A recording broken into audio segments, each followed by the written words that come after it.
Vedare tinokuchingamidzai zvekare kune chimwe chirongwa pano paZim Facebook Secrets and Confessions. Tadzoka zvekare nemamwe mamessages. Regedzai tibva tapinda mumamessages edu atadzoka takakubatirai. Message yedu yekutanga yakamira sekudai so. Hanzi makadi zvenyu mukoma, ndinokumbirawo kuti munge muchindiposterawo nyaya yanguwo makavika chitupa changu. Ndauyawo pano ndiine confession yangu iyo yandiinayo. Confession yangu yakamira sekudai so. Mukoma, zita rangu muchangonditiwo Tendai, not my real name. So ndakauyawo kuno kuSouth Africa like a very long time ago. Ndakati ndauya kunoku ndokubva ndachizotanga kudanana nomumwe mukadzi wemuno muSouth Africa. Then ndikabva ndazomuroora uyo anova ari zvekare wandakazochekeresa apo pandakazoomerwa neupenyu kuzonosvika ndichiona kuti zvainge zviri nani kuti ndinge ndichiromba hangu. So I had been working as a salesman pandainge ndichiri kuZimbabwe. Ndakatoshandirawo mamwe makambani mahombe as a salesman. Then ndokubva ndazouya kuno kuSouth Africa ndikabva ndatanga kugara hangu muGauteng province. So whilst I was working as a salesman, life mukoma yakatombopika zvekuti kana vanhu kumusha vaitozviona kutoti ya uyo murume uyu ari kurarama upenyu, because dzimwe nguva mukoma ndaikwanisa kana kutopiwa motikari. So taiwanzokushandidzana neMercurius Motors, which means kuti I could only drive my latest Mercedes. So I would go to different gatherings kunenge kuine vanhu vanenge vaine mari dzavo mbinga, then I will be marketing those vehicles kune mbinga dzacho idzodzo. Kana kuti kuenda kumagym, I had free access kumagyms akasiyana siyana, just going there and marketing as well motikari dzavo vanhu veMercedes Benz. Ndo pandakabva ndachizotanga kugara nemukadzi uyu muSouth African, naiyewo ainge aine kabasa kake kainge kari bo. muSouth African uyu wandainge ndichigara naye, she was a nurse. Ndokubva tatanga kudanana pai mushure mekunge tadanana, sezvo ainge achizviona kuti murume uyu agara aine mari dzake. Mukomana shi akabva atongondiudza kuti ainge abatira pamovhiri, in which it was very true. Ndokubva azozvara vana vedu matwins, and I still have one of those twins. Umwe wacho ndiye wandakachekeresa. One of my daughter had to die mushure mekunge ndazourayawo amai vake. Amai vake vakabva vazotanga kundimukira chipoko, saka painge podiwa ropa rangu, in which I had to use one of my daughters so that ndinge ndichizobloka chipoko chaamai vacho. Zvadaro mukomanashi takati tichiri kuenjoya upenyu, we then bought a very beautiful house, and ndokubva tatanga kutenga motikari dzakawanda zvekuti taisvika pastage yekuti taishaya kana parking space pamba, because iye aingoti pano nepapo motikari iyi handichaidi, then ovhaenda nayo kudealership. Ariko kudealership ikoko dzimwe nguva waizotoona futi ava kutodzoka aine motikari imwe yedelivery inenge iri pamberi, kana kuti iye anenge ari pamberi achidrive the old vehicle. Apa tichiti the old vehicle, it will be a car that she would have only driven maybe for about 6 kana kuti 7 months. Ovatotanga kutoti ye motikari iyi handichaifarire nekuti iri kundipa problems, but it will be a brand new car. So we ended up servicing the loan for the house. We ended up servicing a couple of vehicles that we have. Ko imo mumba ma-appliances akangosiyana siyana, like maSouth African ndo zvavakatongojaira kuti all the furniture that will be in the house munenge muchingotora nechikwereti almost everything. So we were just living from paycheck to paycheck. Mukomana zvinhu zvakaoma kuzonosvika ndazofind out kuti mukadzi wangu ainge ava kundichita. I had given her a good life, and I had given her access kuti ange achikwanisa kuzonyengwawo nevarume vainge vagara vaine mari dzavo. So we used to go to the gym together. All of a sudden kubva zvatakatanga kushaya mari mumba, ndopa akabva atanga kungofamba ari ega zvekuti aingomuka makuseni munhu ari mumamood obva atoenda kugym. So kugym kuya ndopa akabva azosanganawo neumwe murume ainge achibva kuNigeria. I only discovered this after a couple of months kuti ndo zvainge zvava kuitika. Mukadzi wangu ainge ava kundichita nomwe muNigerian, a businessman. So the only way that I got to find out about this, it was because ainge aine imwe account yake yeFortune in which I knew kuti we were owing some money. Saka ndakaendako mushure mekunge ndangwavha ndikati let me go and pay up. Ndichinosvika kuya mukoma ndo pandakabva ndazodiscover kuti mukadzi wangu ainge akatobhadharirwa kudhara. This Fortune account, it had been paid in full, and this left me with a lot of questions. Ndakadzoka kumba, I did not rush. Ndokubva ndazomupa mari ndikati I want you to go and pay your Fortune account. Pandaenda kunobhadhara, I then found out kuti ndanga ndakanganwa card. Ndokubva agamuchira mari iyoyo mukoma. Ndakamubvunza mushure mekunge aenda kumall ndikati wazobhadhara here mari yeFortune account? Akabva anditi ehe, in which that was just a lie. So ndakabva ndazotanga kumutracer. One day she woke up akabva ati I'm going to the gym. Ndokubva ndamuti it is okay. Then I took one of the vehicles ndikatanga kumutevera zvangu. I parked somewhere else away from the gym facility in which she could not see me, but I could see all the movements vanhu vainge vachipinda nekubuda mugym yamya. I then saw her achitobuda mugym aine mufesi uya ndakavatevera. Then ndikabva ndazoona vava kuenda pane imwe guest house vakapinda. Akazoti ava kubuda mukoma ndo paakabva azondiona kuti ndainge ndakatopaka pagate repaguest house. Akabva atanga kuchema akabva ati she was so sorry but it was because of all the financial stress that we were going through. Ndo zvainge zvakonzeresa kuti anga achizochita. Ndikati it is okay. Ndokubva ndamuregerera. Mushure mekunge ndamuregerera mukoma, she did not stop. She kept on sneaking around. So nekudawo kwekuti ndainge ndava nepain yekuhurirwa uye zvekare ndichiona kuti kana mari handisisina, ndo pandakabva ndazotanga kutsvaka n'anga. Ndikabva ndachizoenda kune umwe sangoma. Ndichienda kuna sangoma uya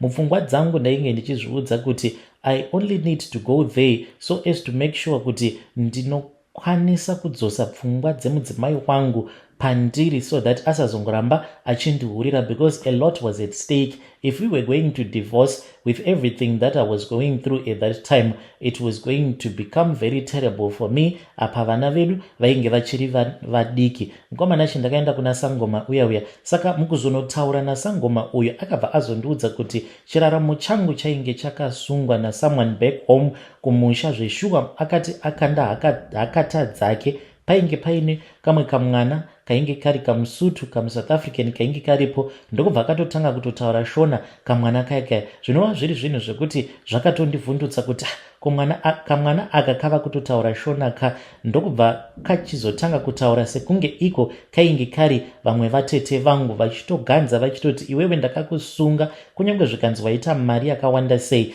but zvandichaita ndezvekuti pose paunenge waita mari ndichakusiya uri muzvikwereti. Ndichaita kuti urambe uri munhu anongogara ari muzvikwereti zvekuti hauna kana chauchakwanisa kuzoita muupenyu hwako. Unenge uchingoti mari yapinda yabuda, mari yapinda yabuda. Mukoma nashi vainge vachitoganza vatete vangu, vaitoganza kani mukoma nashi. Saka sangoma uyu akabva azoti iwe chindiudza kuti mwana uyu anga achiti kudii sezvo iye ainge asingakwanisi kunzwa chishona. Ndokubva ndatanga kurondedzera zvose izvo zvainge zvataurwa nemwana.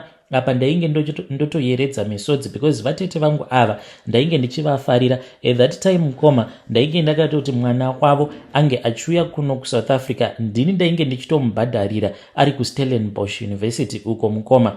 Zvadaro nganga iya yakabva yazonditi panapa zvatava kuita ndezvekuti ndava kuda kukupa mushonga wekuti unge uchikwanisa kugadzira mari. Ndikabva ndati zvakanaka isekuru, because at that time situation yainge iri paground yainge yakaoma. Ndainge ndisina kana mari apa nekuhurirwa zvekare nemukadzi. Saka ndakabva ndachizogamuchira chikwambo. Ndakapiwawo chikwambo izvo zvavanoti zvimatokoloshi kwedu tinozviti zvindofa. Zvikwambo zviya zvekuti kana wakachitarisa kanenge kari kachidhara kapfupi ndo kandakapiwa ikako. Ndakapiwa kadhara aka kari kadhori. Munoona tudhori twetuya tunowanikwa mumaslag, ndo kandakapiwa kadhori ikako. Ndikabva ndanzi nekufamba kwenguva kachange kachizoshanduka kadhori ikako kozotanga kutaura neni zvandaifanira kuti ndige ndichiita kwemazuva anokwana ivo kuita 31. Ndaifanira kuti ndige ndichiita everyday ndinotenga huku chena then ndobva ndazoiuraya pakati pawo usiku. Aka kadhori aka ndainge ndichifanira kuti ndige ndichikaisa muhari. Kana ndauraya huku ndobva ndatanga kusvina huku yaiya kuitira kuti ropa rose ringe richizoenda richinodonhera pamusoro pacho chidhori ichocho. Ndozvandaita usiku hwoga hwoga. Ndaingomuka zvangu ndobva ndatongosiya mudzimai akarara mubedroom, then I would go downstairs apa ndinenge ndatenga huku. I did crying. Mukomanashe zvimwe zvacho zvinorwadza uye zvekare ndinototya kuti kana confession yangu ikazonzwikwa nevemutemo mukoma ndinokwanisa kana kuzotosungwa, because pane zvandakazoita mukoma hazvitombotauriki.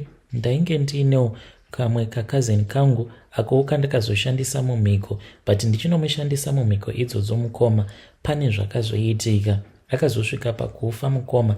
Hey, I don't know how to say it mukoma.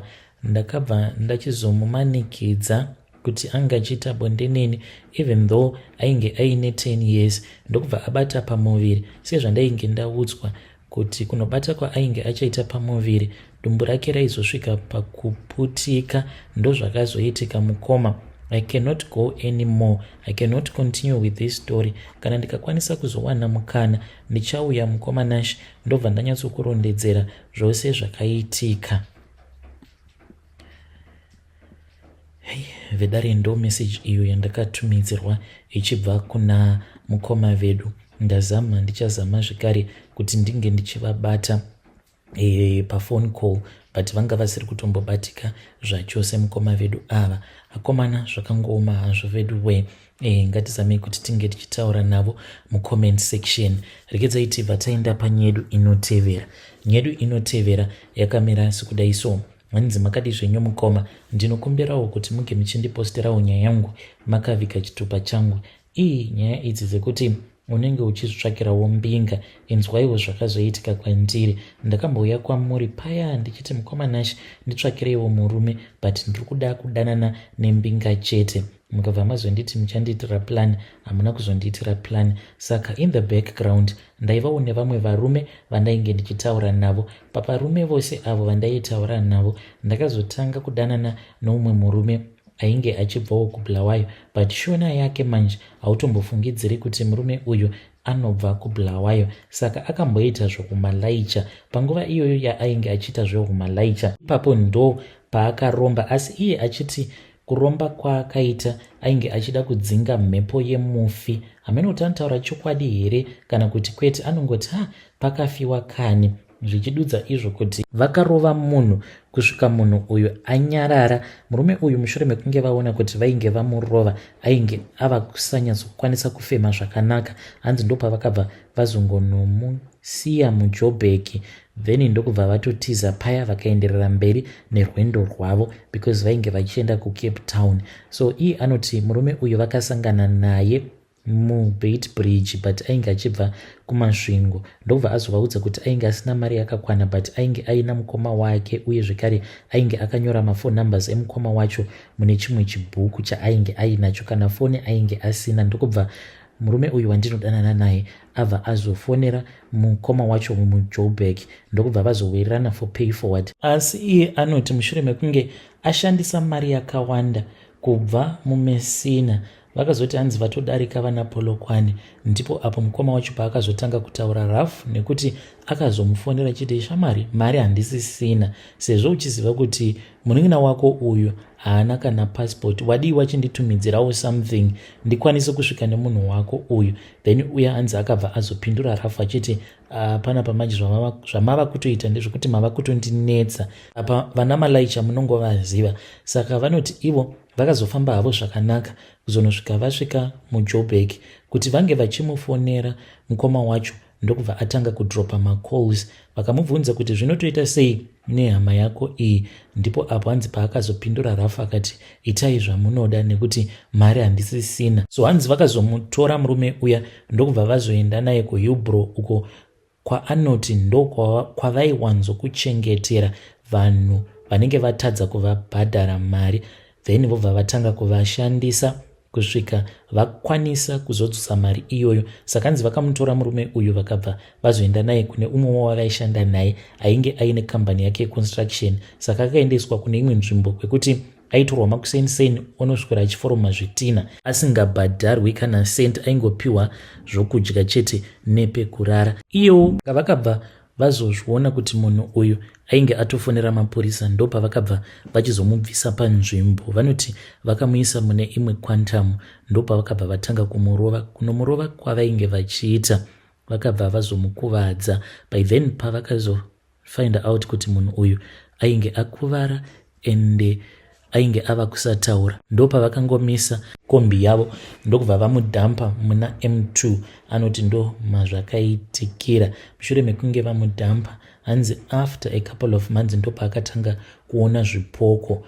Anoti iye akatanga kuona chipoko apo paainge achidhiraivha from Harare achienda kuBulawayo ari ega. Chipoko ichi hanzi akafungidzira kuti ainge atori umwe mukadzi ainge atori stranded achihaika, then ndokubva amumirira. But vakazoti vava kufamba ndopaakanotisa kuti mukadzi wacho aitaura nevhoisi rainge riri kobvu kuita kunge munhurume. Paakamubvunza ndokubva aseka mukadzi uya akabva atanga kuridza mhere ndokubva anyangarika ndokuzotoziva kutoti chainge chiri chipoko. Hanzi mukadzi uyu akatanga kupfuta moto ndokubva atanga kubhururuka akabva anoputika ava mudenga. Moto uya ukaputika ndokubva azoona kuti ainge atori murume uya. Zvakaramba zvichingoitika ndokubva azoenda kune imwe n'anga kuBulawayo ikoko yakazomuudza kuti maoko ake ainge akatsvuka ropa ndokuzotoromba kwaakaita. Saka akandiudza kuti iye akaromba mukoma. Zvino ini side rangu handichazivi kuti ndoita sei, ndomunzwira tsitsi here, because iye anoti it was by mistake, ainge asingatombodi kumurova murume uyu, but nekuda kwekuti vakaitwa rough namukoma wacho ndokusaka akazosvikawo pakumurova nevamwe vake vakangosiyawo vamudhampa muna M2. Mukomana acho kana mukaposta nyaya yangu ndiziviseiwo, ndichange ndichizotevererawo ndiri mucomment section. Iye anoti he wants me to be his life partner, but ari kunditi wabvuma kuzova mukadzi wangu, ziva kuti there is this baggage yandiinayo yekuti ndinopota ndichidzokera kun'anga ndichinochenurwa nekuda kwekuti ndakauraya munhu, even though he says that he is not sure. Vedare ndo message iyo yandakatumidzirwa ichibva kuna ndo message yandakatumidzirwa ichibva kuna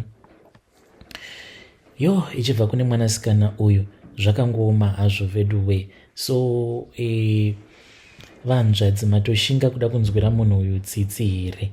Mafunga kuda kumunzwira tsitsi?